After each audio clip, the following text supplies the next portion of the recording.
नमस्कार दोस्तों, आज की इस वीडियो में एक प्रैक्टिकल केस डिस्कस करने वाला हूं और इस तरीके के केस प्रैक्टिकल वे में बिल्कुल हो सकते हैं। क्या केस है?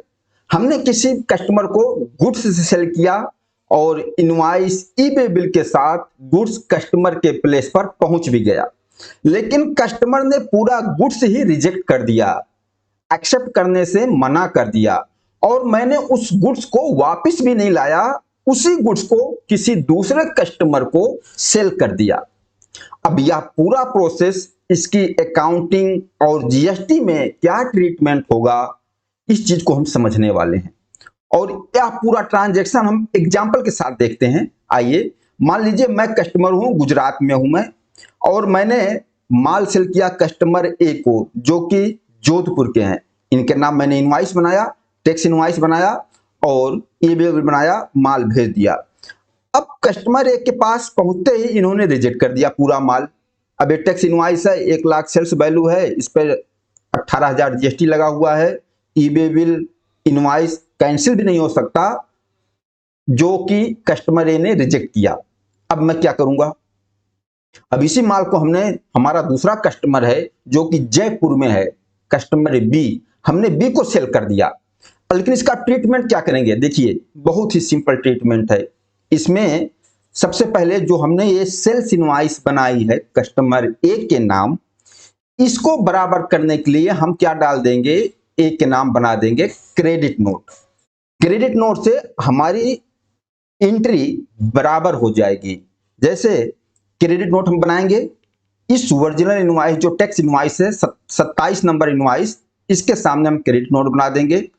अपनी किताब में एंट्री करेंगे। अकाउंटिंग में कैसे करेंगे? जो हमने सेल्स किया था गुड्स, सेल्स रिटर्न हो गया तो सेल्स रिटर्न डेबिट कर देंगे 1 लाख से, और जो आउटपुट जीएसटी इनवॉइस पे लगा था 18,000, आउटपुट जीएसटी को डेबिट कर देंगे 18,000, और जो 1,18,000 इनवॉइस था उसको कस्टमर ए को क्रेडिट कर देंगे। हमने लिख दिया अपने क्रेडिट नोट में, being goods rejected by customer.